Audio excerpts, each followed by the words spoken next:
Hey guys, we are smack dab in the middle of summer. It's about 90 degrees where I'm at right now. So I think it's probably a good idea to have a little chat about sunscreens today. I'm going to be showing you some of my all-time favorite sun products. A lot of them are Japanese, so we're going to have a little chat about what makes Japanese sunscreens so awesome.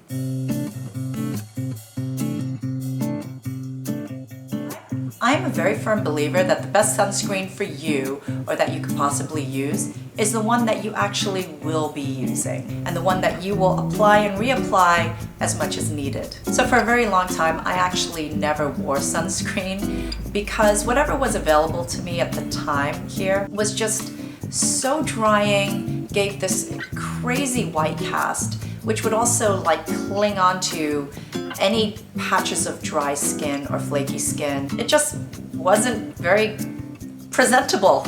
So now I wear sunscreen pretty much every day because I've found stuff that are actually a pleasure to use. They're like skincare, they're protective, they're effective, they're non-invasive, and best of all, they're very easy to apply. So the Japanese cosmetics industry has always had a focus on whitening, brightening, and protecting your skin from the sun because culturally, that is what's considered beauty. Paleness across the Asian cultures, I would say, is considered to be more attractive traditionally.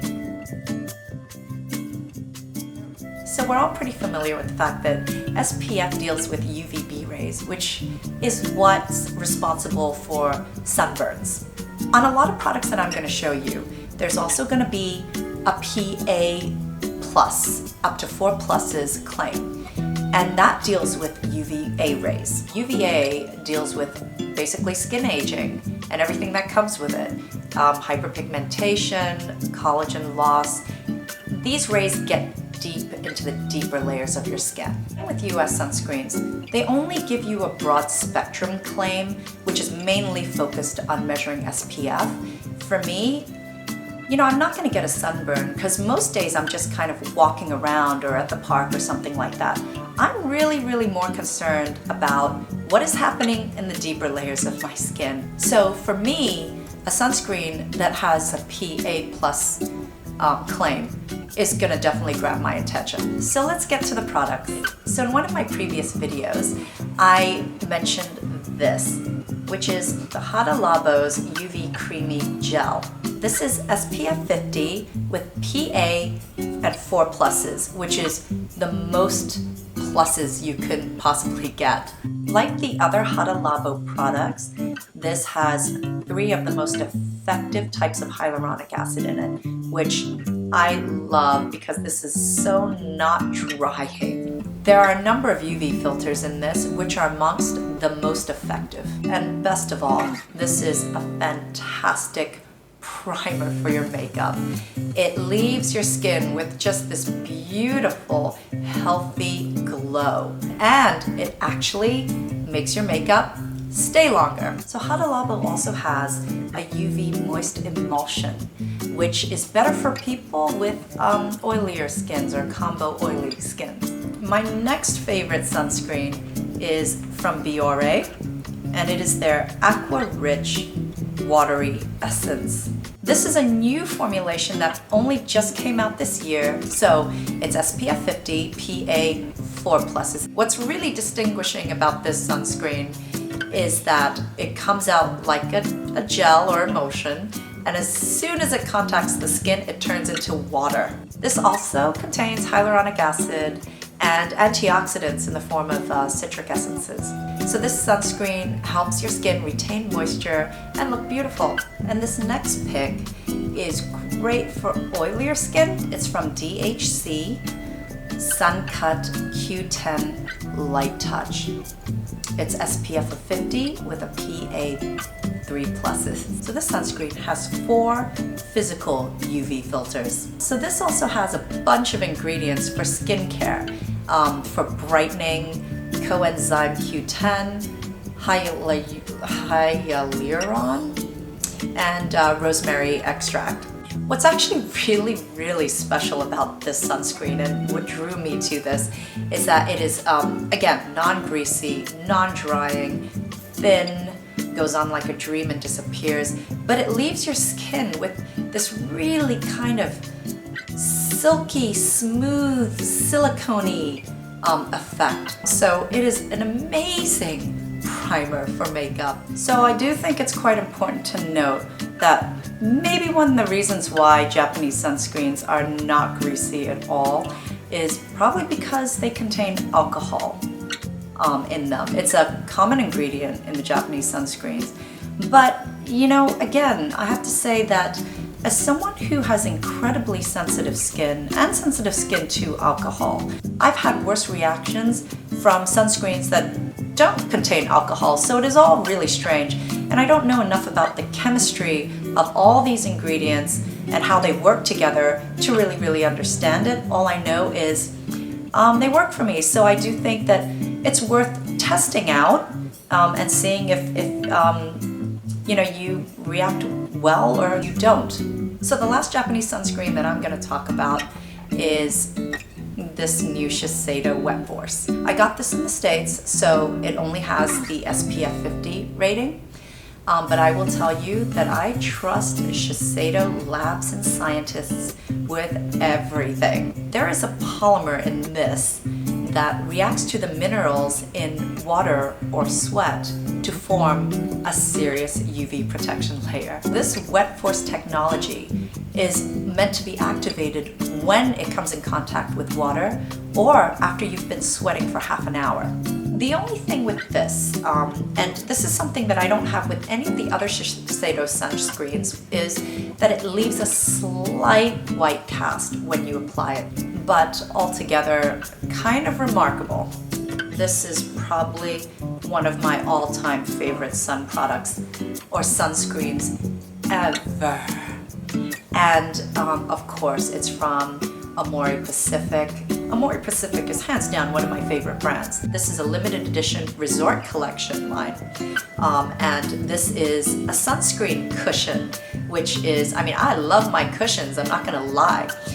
This has become quite popular in Korean cosmetics. I know that Etude House also has their sunscreen cushions. It's a broad spectrum, SPF of 30. This contains no pigment whatsoever. Personally, the way I use it is I dab it over my makeup or whatever it is I have. This is, again, the last step that I will put on my face. I want to create that sort of UV, you know, shield on my face. So I will dab it all over my face. And I don't know, again, there is no pigment that exists in this product, but it ends up making your skin look so incredibly fabulous and flawless. It is your skin but better. And this next item is, again, one of my favorites. This is the L'Oreal UV Perfect Aqua Essence City Face Mist. It's a 50 SPF with a PA of 4 pluses. I really wish that this was sold in the US. Unfortunately, I only found this in Asia. And that is sad because the whole world needs this. This is freaking amazing. It does not sting the eyes at all. And it is like the perfect makeup setting spray. It actually makes your skin look amazing afterwards. It is completely sets your makeup and you look great. I love these two products right here. The whole concept, everything, it just works for me. And this comes back down to the whole idea of you need sunscreen that you will consistently be reapplying and wearing. It takes time to do your face, your makeup, and all that stuff. And you know, reapplying sunscreen that you have to smear everything, it's just not gonna happen. But this allows it to happen. Reapplication every 2 hours is now possible. I started using Sunforgettable Color Science years ago when it first came out, and it did come out before the Peter Thomas Roth. And what's wonderful about this is that it's very finely milled mineral powder. It is so sensitive and safe for you that dermatologists recommend you use this for yourself, for your children. If you have eczema, or if you've just gone through laser treatments or peels, they recommend you use this. This is mainly titanium dioxide and zinc oxide. I have this in fair, but it comes in a few colors, so you can actually even use this in lieu of makeup on those summer days where, maybe you're going to the beach or on a boat or whatever, and you don't want to have a lot of makeup. It will provide actually a little bit of coverage, but what I love using this for is on top of makeup. This is so great for you if you have oily skin. It's a matte finish. Because I love the color science so much, I had to get the Peter Thomas Roth one as well. This one's SPF of 45, and this one's completely talc-free. This comes out a little easier than the color science one does, and it seems to be just as pure of a product. So just a note, I think whenever you're using powders on your face, particularly these ones that I just showed you, or any kind of spray, whether it be hairspray or facial spray or anything like that, I would actually not inhale. I try not to. I always hold my breath whenever I'm doing like the powders or whenever I'm spraying anything around my head, because I don't want to inhale any of those fumes, because you also taste it in the back of your tongue and it doesn't taste good. It tastes chemical. So that's just something I do, which I think could be beneficial. The next thing I actually use quite often is from Anthelios. It is their new Anthelios AOX Daily Antioxidant Serum with Sunscreen. The way you use this is the first product that goes on clean skin, and it will actually protect you from the sun rays by absorbing into your skin. So it's not like the other sunscreens I've shown you, which pretty much has to be that sort of protective barrier on top of all your skincare. This is the first thing you put on, and it needs to absorb into your skin. So those are my favorites. These are the things I depend on during the summer. We have the serum, we have the creams, and then we have the cushion, the powders, and the spray, which makes the reapplication process flawless and so easy. These are incredibly effective sun blockers, but they're also good for your skin and they make you look great. So what more could you possibly ask for? If you have any questions for me regarding any of the things we talked about today, please leave them in the comment section below. Otherwise, thank you so much for watching, and I will see you next week. Bye!